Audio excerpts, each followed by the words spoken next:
Why are Americans suddenly worried? Are consumer prices about to take a hard reversal and crash? And are speculators on the right or wrong side of the trade? Answer those questions and more on today's show, where we talk macroeconomic concepts, but we do not.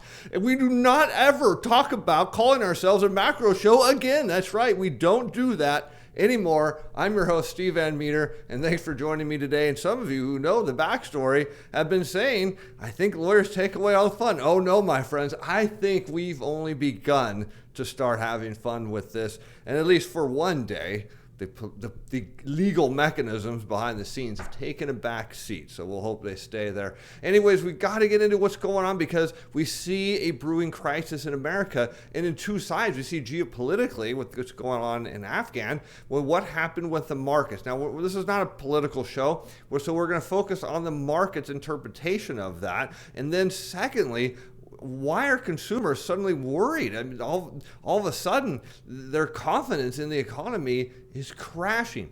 So from a geopolitical standpoint, let's kind of start there. What is going on with markets in the overnight, coming from Sunday now into today? What did we see? Markets fell. Because markets do not like uncertainty. They don't know where this is going any more than the rest of us do, and they're concerned about that. But what do markets really like? Passive flows, and that is what's driving the market. Some people keep asking, why do markets keep going up? Because of the over concentration. We're not at extreme levels yet, but the levels of passive flows in this market from target date funds and people buying indexes is high relative to where it should be in a normal market, and that just puts a bid under stocks. Remember, all these strategies, they have a simple explanation. Give me money, I buy. And people, well, keep giving them money, so they keep buying. And that's why you see these dips get bought, when sometimes the news doesn't make a whole lot of sense of why stocks would rebound after the kind of political, or should say geopolitical uncertainty going on in the markets in the world. Now, on to the bigger issue at hand is what's going on with American consumers, because on Friday we got the preliminary data from the University of Michigan, their consumer confidence survey, and it was shocking to say the least. We're seeing now consumers, their confidence is dropping to pandemic lows. But we're not at, well, okay, sure, we're still in a pandemic, but not like it was back last year, where everything was shut down. Things are still somewhat open. We're supposed to have 10 million jobs available. We're supposed to see people coming off their unemployment benefits and walking into the workforce and getting higher wages. That's what we're told.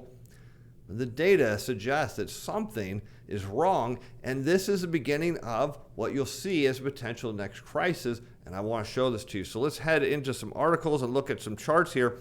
And following, we're going to go to Zero Hedge. American consumer sentiment crashes below COVID crisis low. Inflation fears rebound. Following the University of Michigan sentiment slump in July, analysts expect a further modest slide in confidence in the preliminary data this morning, and they were very wrong. Sentiment crashed in early August, according to the University of Michigan survey, with a headline plunging from 81.2 to 70.0. That is weaker than the April 2020 COVID crisis lows. Now, you might be asking, why should I care about the University of Michigan Consumer Confidence Survey? Well, you should, because the stock market has a very interesting relationship with it. And let me show you that. Now, for those of you who use the FRED database, in blue, we have the University of Michigan consumer sentiment data. This does not have the preliminary data, so keep that in mind. We'll look at some other charts. And I've overlaid the Wilshire 5000. Now, I didn't do a year-over-year comp on it. Now, you could do that if you want, but I want to show you, as you can see, as consumer sentiment rises, well, so does the stock market. And when consumer sentiment falls, the stock market tends to lag it a little bit because it doesn't believe the consumer's right. And then it finds out, whoops, maybe it is. And in this case, we saw in the early 2000s, the market bottom, sentiment bottom. It went up, sentiment crashed, but not for long, started coming back up, and then woof, off the cliff into the financial crisis. Stocks said, oh, hey, we're late to that party. We're going to head down. And then they both started rising together. And then going into, of course, the pandemic, we know both crashed, and the stock market has been massively front-running. Again, you could probably thank passive flows for this. Massively front-running consumer confidence, and now we're seeing a reversal in that. So let's take you to a more current chart, and here you can see the University of Michigan Consumer Sentiment Index now below the lowest point in April 2020. And that signifies that there is something significantly wrong with the economy, because, how do you want to think about this? This is pretty simple. When consumers are more confident, when you're more confident about the economy, what do you tend to do? Spend more money. And when you're not confident, what do you tend to do? Spend less money or significantly cut back spending, maybe even pay off debt instead of spending money. So you make those decisions, and that directly has an impact on future stock prices. So you look at corporate earnings. When people spend more, companies make more. When people spend less, they make less. And that is why you see the relationship between the University of Michigan's data and the market. But you'll want to notice that the University of Michigan's data tends to lead the market. Now let's go back to that article, because there's a ton of other great charts that came with this, and another piece that Zero Hedge put out. We're still consumer expectations. So what are expectations? Well, that's what you think about the economy going forward. So, for example, if you think the economy is going to get better, and you think perhaps your wages or commissions or your opportunities are going to get better, what do people tend to do? Spend more money. They say, well, you know what? I've always wanted that nicer car, and I'm pretty sure I'm going to get a raise, so now I'll just go buy it now, knowing that in the future I'm likely to get that raise and I'll have no problem affording the payment. And I know some of you are saying, who thinks like that? Well, a lot of Americans, trust me, a lot of Americans do. All right, let's get into the rest of this. With just 32% of consumers thought the economy would improve, well below last month, 45% and 50% in June. So fewer consumers think the economy is going to get any better. That's a good reason. 7.5 million Americans on September 6th are going to lose all forms of income unless they have a job when they lose their unemployment benefits. And the rest of them on unemployment are going to lose that extra $300 a week. Now, over the past half century, the sentiment index has only recorded larger losses in 6 other surveys. So keep that in mind. 6 other surveys, it was worse. All connected to sudden negative changes in the economy. Only larger declines in the sentiment index occurred during the economy shutdown in April 2020 and at the depths of the Great Recession. So what you're seeing is perhaps a leading indicator that things in the economy, from a macro perspective, are going to get a lot worse. Let's get into some more of those charts and see what we can find. Now, here you have the overall sentiment index in blue, and they're kind of hard to see between the red one. Red one is expectation, so what consumers think about the future, and that is at its pandemic lows. And you have current conditions, so how they feel today. So if I said, hey, how are you doing? And you respond, I'm doing fine, or I'm doing well. That's how you feel about the economy today. Now, it's not quite back at the pandemic lows, but you can see in this green line, it is heading lower. So what that tells you is very simply, there is something going on in the economy that the stock market doesn't see, but consumers are expecting. And that usually means, again, as we talked about, bad things for equity prices. How about inflation expectations? Now, if you want to have a good counter-cyclical indicator, ask consumers about inflation, because I can tell you it's largely based on what they pay at the gas pump. So when gas prices go up, they think inflation is going up. When it comes down, they think it's going down. But you can almost use this very loosely as a counter-cyclical indicator of where yields are going. So when consumers think inflation is going up a lot, they're usually completely wrong, and it heads lower, and that's telling you this is a one-year inflation expectations are expected to rise, and that's telling you it's likely to head lower, and that is, again, a bond bullish, yield bearish scenario. How about buying conditions? So perhaps now we can dig in and see, okay, what is driving perhaps this change in consumer sentiment that crashed lower? Well, consumers, according to University of Michigan, in red, think home prices are way too high, and this is the worst time since the year 2000, and likely years before that, because this chart doesn't go back any further than that, to buy a home. And what does that mean for the housing market? Well, usually when people stop buying, prices tend to peak and roll over. How about for durable goods? Think refrigerators, washers and dryers, things that you buy that are durable, last a long time. Buying conditions for those, worst since 2000 and likely longer. How about cars? Now, many people have said that the reason people aren't buying cars is there's no inventory. Well, consumers are saying car prices are too high, way too high, and that is the worst time to buy. So you start to get some idea here that consumers are feeling the effects of inflation, which we're going to talk about in a little bit, and they're saying, look, I can't afford that. Well, that's a topic I do want to get into because I'm going to show you they can't afford these higher prices. And when they don't, that usually means prices come down. All right, let's keep on. And we've got one last chart on this. Again, another one from Zero Hedge. In a shorter picture, they show June of 2020 to now, and they show the increase in the University of Michigan Consumer Expectations Index, and they see how it crashed down. And the stock market keeps going up, but usually when this makes moves lower, as we've seen, that indicates that stock prices are indeed heading down. So, the takeaway here is there's definitely a crisis brewing. Is there a geopolitical crisis? Maybe this won't be a big deal. Maybe there'll be something that shocks the markets. But internally in America, something isn't working. Something's rotten, and consumers know it. Is it simply just higher prices, or perhaps there's something else? Well, the survey doesn't tell us that. But now let's dig into the economic data. Going back to last week, because I really want to get into this consumer price story. I'm going to show you why consumer prices are going to be rejected against the predominant view that, yes, they're going higher. And again, you make the decision. I'll let you decide. I'll just give you the data. You make the decisions. All right, we have the CPI index. This PPI. Wow, where is the CPI? All right, maybe that was on Wednesday that I meant to cover. Let's go back up. Well, whatever. It's CPI. Here it is, year over year, 5.3%, flat over the prior month, also at 5.3%. And when we've seen that before, you know what, the CPI was on Wednesday.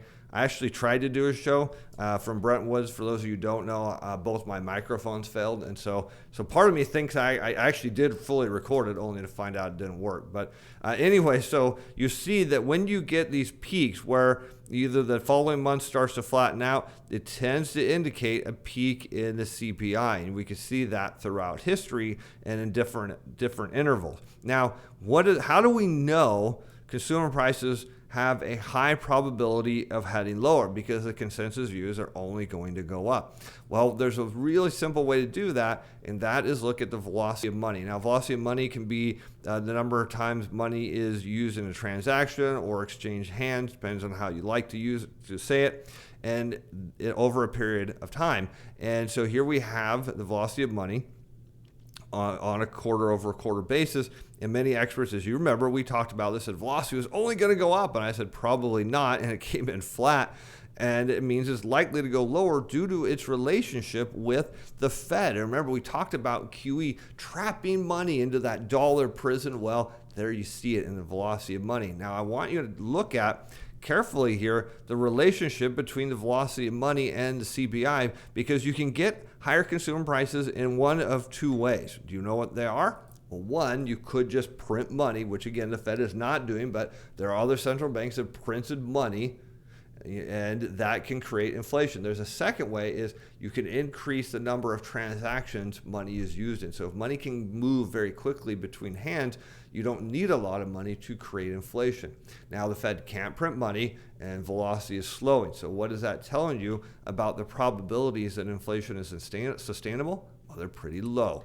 In fact, here we can see there was even a time in the 1990s when velocity of money was increasing and inflation really didn't hold. But notice since then, and I really want to focus on the post-QE world because that is of most interest to me. And you can see here, starting in 2008 and 9, the velocity of money is slowing down. You'll notice that the CPI peaks up above it and then below it, but tends to fall lower. Every time it gets up, it says, nope, unsustainable. Why? Well, we're going to look at that soon.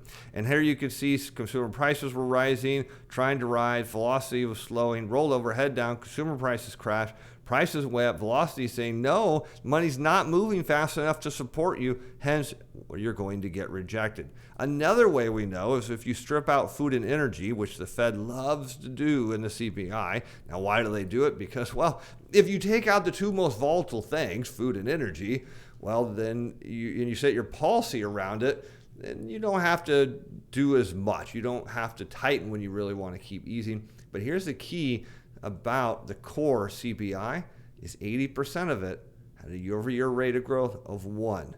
That means the other 20% was responsible for driving this thing up to 4.23% on a year-over-year basis. So it kind of tells you if inflation, as we learned from our friend Jeff Snyder, needs to be broad-based. It needs to be across lots of different components, and what we're finding out is 20% of the core is driving the entire move higher. 80% of it's at 1, which would put it down here even lower than it was during the pandemic. Now, so where does this all come down to? Well, the big question here is, can consumers afford higher prices? That's the end story. Because if I go out shopping and there's certain things every month that I want to buy and their price goes up and my income doesn't go up as fast enough to purchase them, either I charge on my credit cards or I can't buy as much. If I can't buy as much, those prices get rejected. So we want to look at the relationship between wage growth and consumer prices and see if we can find something interesting. And you know what? We can. So what we've got here in blue is the consumer price index on a year-over-year basis, and on the right, the average hourly earnings of all employees. And I want you to go back here and look at the great financial crisis. You see that inflation went up. Remember back then, everyone said the same thing they're saying now. Inflation is going up, and it came crashing down because look at the gap between consumer prices growth and wage growth. I mean, wages were growing at we'll just say 3% a year, and consumer prices were up here at 5. Well, they couldn't afford it. Consumer prices get rejected. Then what happens? Inflation gets too low. Wage growth slows, but people now can afford stuff, so they buy it, shoots prices back up. But again, wage growth is still slowing, so it's down at a sub 2% here, and that brings downward pressure on price because still, again, they can't really afford it. Consumer prices shoot back up, and wages grow a little bit at a little bit faster, a little over 2, but guess what? Not enough to sustain. Prices come back down, and then they find some sort of equilibrium. Prices start to rise. Consumers say no. Prices come crashing down, and now prices are low enough that consumers say, hey, even though our wages aren't rising as fast as we'd like, we can certainly afford prices at these lower rates. And sure enough, boom, now consumer prices rise. Wage growth is static, not growing much at about 2.5% a year, not keeping up with prices. Well, it is keeping up with prices because they're growing at 2% a year now. So no problem. Higher prices get sustained until they get a little out of control. They come back down. And now what happens? Due to the pandemic, people's pockets get loaded full of stuff due to the government and stimulus, and we have earnings shoot up and prices go down, and boom, you have the reverse. And now what? You have wage growth at 4% a year, consumer price growth at 5.3, meaning consumers can afford 1.3% less stuff. And well, that's significant in a big economy. So it tells you that these prices that we're seeing are going to get rejected. At least the probabilities are very high. Now, how about we take a look at speculators and see, are they on the right side or the wrong side of the market? Well, if I've got a story coming perhaps on Wednesday, I don't think anyone understands what the Fed is doing, how they're manipulating the curve. I don't think anyone gets it. I put up the bear signal, and sure enough, moments later, my phone rang. Bear Lloyd, as you know, president of Real Vision, Travis Kimmel, called me and said, what do you got? I put it out to him, because he probably understands my thesis better than anyone. I said, let me know. And he's like, I think you've really got something here.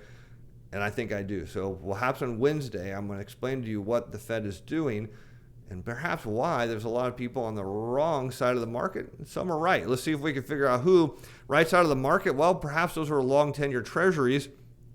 Treasury notes in the futures market, my bet is these are mostly algorithm or type CTA type machines are starting to move long. But look at the long bond. I think these people are massively on the wrong side of the trade still, and they are still very short. I know not as short as they were, but still very short. The bond market yields have been falling as they've been holding their positions. How about crude? Now, if you listen to the recent interview on Real Vision with Tracy Schuchart, she would tell you where crude prices are going to be bought at. And so far, she's been spot on. But speculators in the meantime have been backing off their longs. Are they going to be right? Are they sensing that perhaps what's going on in the consumer sentiment data, that there's something more there? How about the broad S&P, still slightly long on that? Euro futures, everyone's still crazy bullish on gold, but the case for gold, if you look, euros break lower, gold prices are going to go with it. And the euro, you see speculators are backing off their longs, perhaps looking to get short at some point. And there's a nice line drawn here by Geopolitical saying that this is on a technical cliff ready to fall. And here you see gold on a similar cliff. People are still bullish on it, but you're seeing the speculators are backing off those positions, handing them gladly over to retail. NASDAQ slightly, I think, neutral, actually. And how about the Russell 2000? People say this is not a topping pattern. Well, when you have this many shorts, looks like it's a bottoming pattern. So we'll say a speculator is perhaps on the right side of the trade if consumer sentiment is valid, and it usually is. Well, it tells you the small caps would lead the market lower, and in that case, speculators are right. How about the dollar? Speculators moving long, looking to try to capitalize on a dollar breakout. Watch for over 94, and you've got, I think they're on the right side of the trade there, but they're short volatility.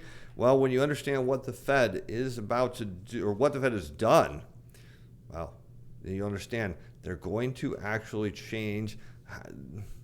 How do I put this in a way that makes sense? There's something that when yields fall, tightens financial conditions, or at least it does, and that is the perception the market has. But if the Fed's mechanically doing it and the market doesn't know it, and you see consumer sentiment falling, well, now you got a perfect storm to say yields should be falling, but the Fed's going to drive them even lower. I'll show you how soon, hopefully on Wednesday. But anyways, thanks for the likes, thanks for the subscribes, thanks for being fans. As always, if it wasn't for you, we wouldn't be here. Anyways, I'm Steve Van Metre. We'll see you on Wednesday. Bye now. The content of this video provides educational information. It's not intended to provide investment or other advice. It's not to be construed as recognition or solicitation by Social Security, management instrument, or participate in any particular trading strategy. This video was prepared by Steven Van Metre on personal capacity. Views expressed in this video that do not reflect the Atlas Financial Advising or Steven Van Metre Financial.